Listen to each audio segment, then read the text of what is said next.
Welcome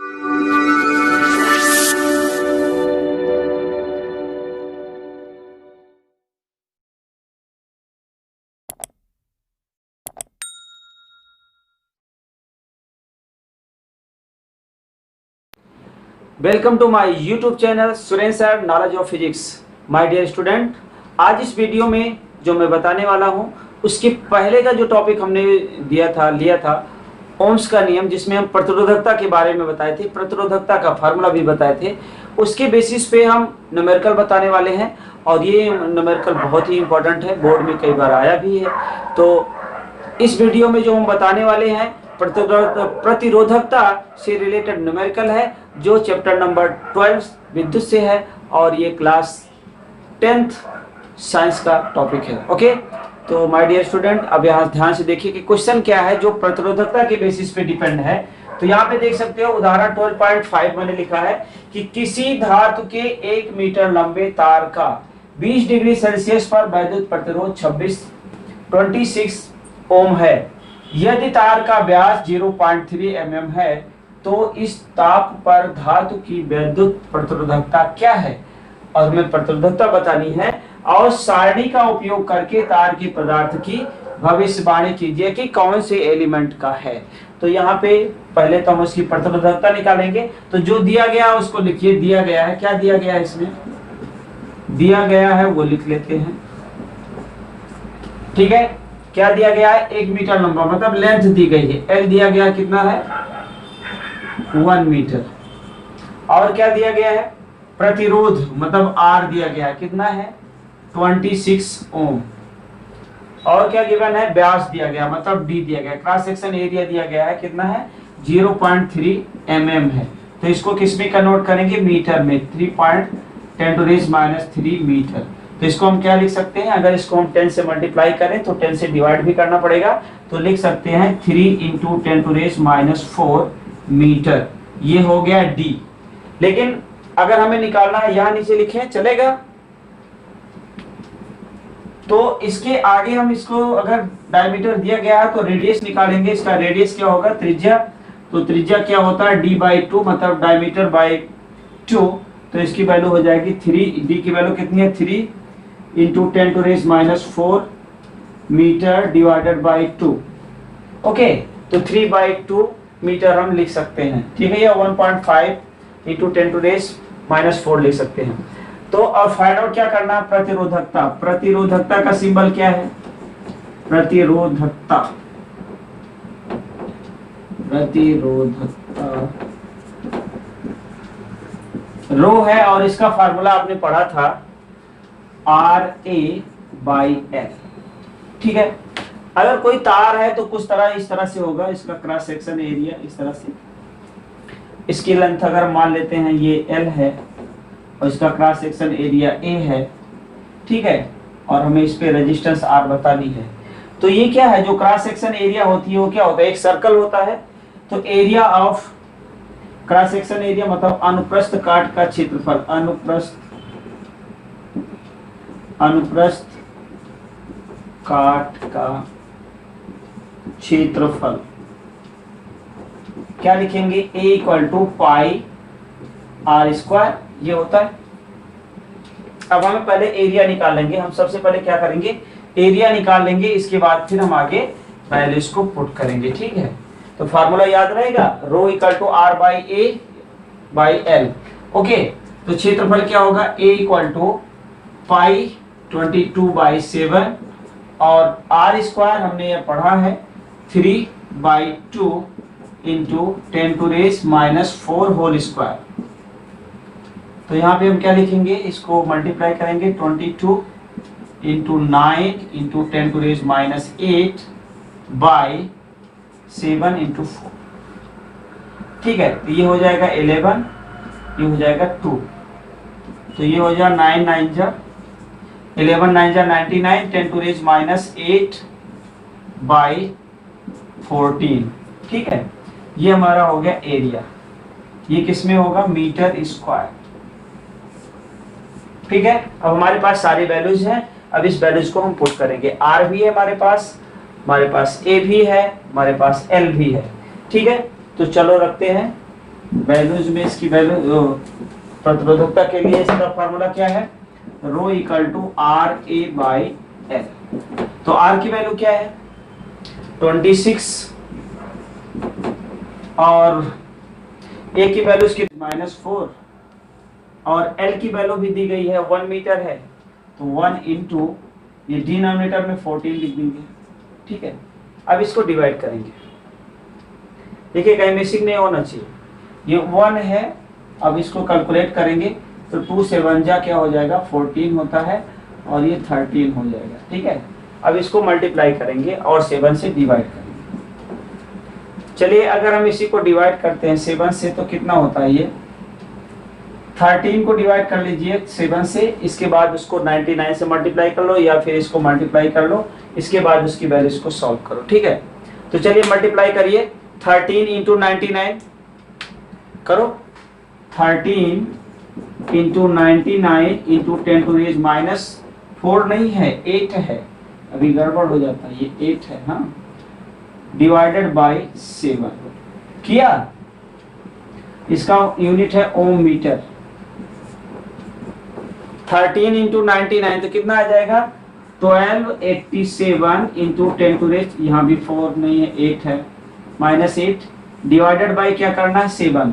अब इसको divide करिए 1287 डिवाइडेड बाय 7, तो 7 1 जा 7 और आएगा कितना आएगा, कैलकुलेट किया, हाँ कितना लिख सकते हैं हम इसको 183 पॉइंट कितना आ रहा है इसकी वैल्यू, कैलकुलेशन तो बताओ जल्दी से, 85 क्या आएगा 85 into 10 to raise -8 ohm metre.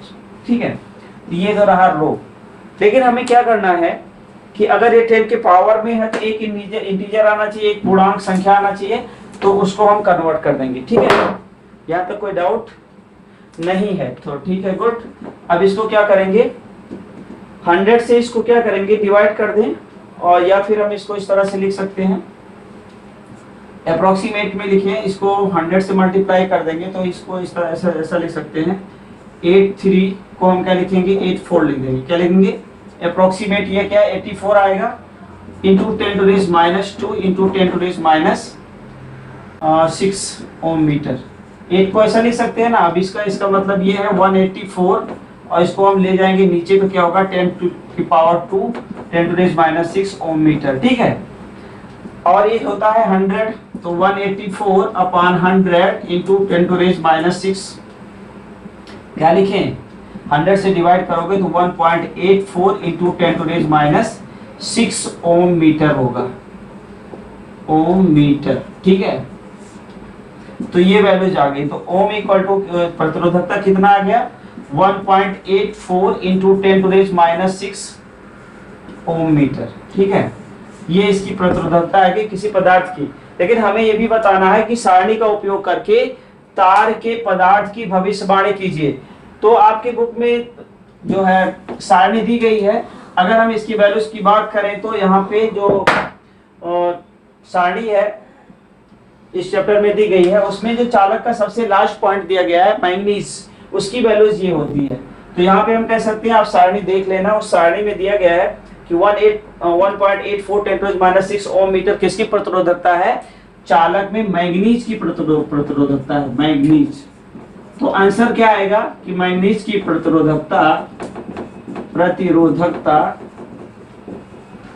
कितना होती है 1.84 10 टू रेज -6 ओम मीटर। ठीक है, तो हम इस तरह से हम इस आंसर लिख सकते हैं कि ये कौन सा एलिमेंट है, मैंगनीज है। ओके, सारणी में आप देख सकते हो।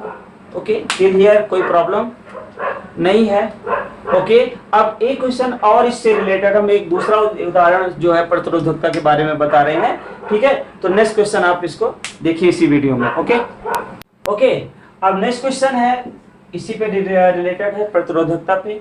उदाहरण नंबर 12.6 है, आप ध्यान से देखिए। इसमें थोड़ा चेंजेज है, बट इसके प्रतिरोध को बताना है कि किसी दिए गए पदार्थ के किसी L लंबाई तथा A मोटाई के तार का प्रतिरोध दिया गया है 4 ओम है।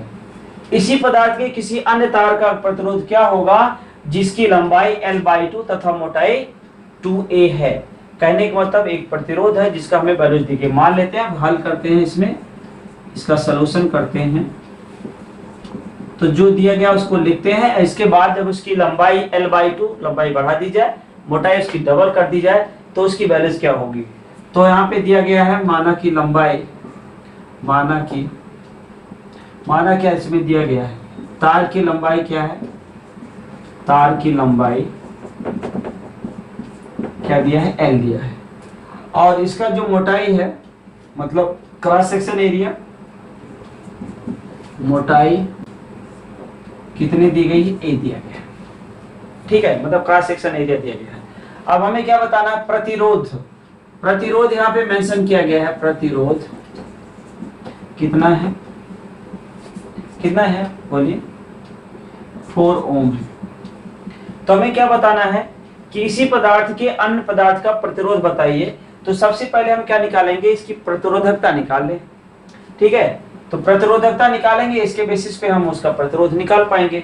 चलिए, तो ये थोड़ा पहले का, अगर हम मान लेते हैं कि ये रेजिस्टेंस ये R है, ठीक है, R की वैल्यू ये है और जो इसकी मोटाई है A है, और हम यहाँ पे जो प्रतिरोधकता होती है, प्रतिरोधकता दोनों की सेम है, प्रतिरोधकता मान लो रो है, तो फार्मूला कौन सा लगाएंगे। इसके बाद यहाँ क्वेश्चन कहा जा रहा है, ये ध्यान दीजिए। अब ये कह रहे हैं उसी तार का, पदार्थ के किसी अन्य तार लेते हैं, उसके प्रतिरोध क्या होगा जब उसकी लंबाई क्या होगी, लंबाई, दूसरा तार है, अन्य तार है, तो उसकी लंबाई क्या होगी, यहाँ दिया गया लंबाई l डैश इक्वल टू क्या है, l/2। कहने का मतलब जो दूसरा तार है ये पहले वाले तार से कितना है, l/2 है। और इसकी जो मोटाई है, मोटाई मतलब उसकी क्रॉस सेक्शन एरिया मान लेते हैं a डैश है, वो 2a है।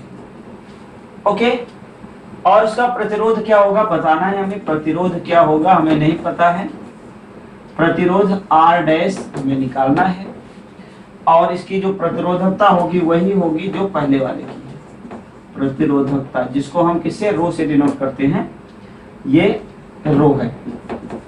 ठीक है, तो ये दो चीजें हमें दी गई है, हम इसको करेंगे। ठीक है, तो बाकी हमें फार्मूले की जरूरत है, बाकी कुछ किसी की जरूरत नहीं है। ठीक है, अब तार की लंबाई हो गया। अब प्रतिरोधकता का फार्मूला अभी हमने पढ़ा था, रो की वैल्यू क्या होती है, कितने लोगों को पता है, ठीक है, कितने लोगों को पता है, बता सकते हो, अभी जस्ट क्या सब लोग बता सकते हैं, वेरी गुड। तो अब जो वैल्यूज हमने निकाली है, जो क्वेश्चन में दिया गया है, उसी को हमें लिखना है। तो सबसे पहले हम रो की वैल्यू निकालेंगे, रो इक्वल टू क्या पढ़ा था हमने, RA/L। ठीक है, ये पढ़ा था, अभी पढ़ा था, और इसमें इसकी वैल्यूज दी गई है। अगर हम R की बात करें तो यहाँ प्रतिरोधकता कितनी है, प्रतिरोधकता हमें पता है, हमें R डैश की वैल्यूज दी गई है। अगर इसको रो के फॉर्म में कन्वर्ट करें तो ये हमारा इक्वेशन नंबर 1 है। क्या है, इक्वेशन नंबर 1। लेकिन अगर दूसरे की बात करें तो रो दूसरे तार के लिए, तो ये R डैश है और ये A है, A डैश है और यहाँ पे L डैश है। अगर हमें R डैश चाहिए तो हम क्या करेंगे, इसको, इस वैल्यू को अगर यहाँ पे R निकालना है तो हम क्या लिख सकते हैं, इसको R इक्वल टू क्या होगा, अगर R निकालते हैं तो R की वैल्यू क्या है, यहाँ पे हम इसको लिख सकते हैं रो L/A। यही फॉर्मूला था ना रेजिस्टेंस का, और इसमें R डैश निकाले तो R डैश को हम लिख सकते हैं क्या, रो L dash by A dash. ठीक है, अब आप देखिए, अगर इसी वैल्यूज में सारी वैल्यूज यहाँ पे पुट करें हम तो क्या होगा, वैल्यू पुट करना है हमें। चलिए लिखते हैं, अब इसमें R डैश में हमें सारी वैल्यूज पुट करनी है, किसकी, L डैश की वैल्यू निकालनी है और R डैश की। मान लेते हैं इक्वेशन नंबर ये 1 है, तो इसमें हमें क्या रखना है, इसकी वैल्यूज रखना है। क्या हमने पहला इक्वेशन ये था, R equal to row L/A होता, हमें पता है। अगर हम दूसरे तार की बात करें तो उसकी भी प्रतिरोधकता वही है, R dash A dash by A तो होता है, तब से सेम टू सेम फार्मूले से भी लिख सकते हैं। ठीक है, तो हमारा जो वैल्यूज आई है वो क्या है, आप देख सकते हैं कि हमने एक रेजिस्टेंस का फार्मूला लिखा है रो L/A। ठीक है, दूसरा हमने R डैश निकाला है, उसकी value rho L dash by A dash है। अब यहाँ पे आपने लिखा था, अभी थोड़ी देर पहले लिखा था कि L की वैल्यू क्या थी, L डैश की वैल्यू थी L/2 और ए डैश की वैल्यू थी 2a। तो अब यहाँ पे इस इक्वेशन में, इक्वेशन नंबर 1 में इसकी वैल्यू पुट करेंगे तो r डैश क्या होगा, r डैश की वैल्यू क्या है, बोलो भाई। r डैश की वैल्यू है रो लिखा है यहाँ पे, l डैश की जगह पे क्या लिखेंगे, l/2। पहले तो लिख दो क्या, l/2 अपान a डैश को क्या लिखोगे 2a। अब इसको और सॉल्व करोगे तो लिख सकते हो रो, ठीक है, l बाय क्या लिखेंगे 2, यहाँ पे नीचे आ जाएगा तो 2 इंटू 2a हो जाएगा और इसको लिखेंगे रो l/4a। अगर यहाँ पे आप देखते हैं तो जो ये हमारी इक्वेशन नंबर 1 है, इसको इक्वेशन नंबर 2 ले लो, ठीक है, इसको 1 ले लो। तो यहाँ पे r की वैल्यू हमें दी गई है, ठीक है। अगर हम कहते हैं कि ये क्या है, ये किसकी वैल्यूज है, तो हमें पता है 1/4 रो l/a, और ये किसकी वैल्यूज है, this is the value of r की वैल्यू है ये। तो ये सब वैल्यू यहाँ पे सब्स्टिट्यूट कर देंगे तो क्या हो जाएगा 1/4 इंटू r। तो कहने का मतलब है r डैश क्या हो गया 1/4 इंटू r, और r की वैल्यू क्या है 4 ओम है। कितना है 4 ओम, तो 4 यहाँ पे रख दिया, r की जगह पे क्या रखा 4 ओम, तो 4 से 4 कट गया, कितना हो गया 1 ओम। तो कहने का मतलब जो r डैश की वैल्यूज आई, दूसरा तार है उसका प्रतिरोध कितना आएगा 1 ओम आएगा, क्योंकि यहाँ पे खाली प्रतिरोध दिया गया है, बाकी यहाँ पे लेंथ और उसका कंपैरिजन किया गया है। तो इन दिस वे अगर हम प्रतिरोध बताते हैं दूसरे तार का तो कितना होगा 1 ओम होगा, जब उसकी लंबाई l/2 कर दी जाएगी और उसका मोटाई जो है 2a कर दिया जाएगा। तो ये क्लियर होगा, यही तुम्हारा डिजायर आंसर है, ठीक है। तो लिख डालिए ये सब, ठीक है। फिर से बताओ, कुछ डाउट लग रहा है, देखो यहाँ पे हमने r डैश की वैल्यू निकाली थी, पहली क्वेश्चन ये r equal to row l/a होता है। अब इसमें क्या हुआ, l डैश की जगह पे क्या लिखा है l/2, आप देखिए a डैश की जगह पे क्या लिखा है 2a, तो यहाँ 2a लिख दिया। अब ये l2 को नीचे ले गए तो ये 2 मल्टीप्लाई हो गया, रो l यहाँ लिख दिया 2a है तो a ऑलरेडी हो रहा, तो रो l/4a हो जाएगा। 1/4 को बाहर कर लिया तो रो l/a वही है। आप देख सकते हो अगर इसको कंपेयर करो इस इक्वेशन से तो रो la/r r के बराबर ही है, तो इसकी जगह पे r लिख दिया, ठीक है। अब r की वैल्यूज यहाँ पे दिया है 4 ओम है, तो इसका मान रख दिया 4, तो 4 से 4 कैंसिल हो गया, तो कितना बचा 1 ओम। तो इस तरह से दूसरे जो तार का हमने प्रतिरोध जो है 1 ओम निकाल लिया। इजी है ना, समझ में आ गया, ओके वेरी गुड। तो लिख डालो, थैंक यू।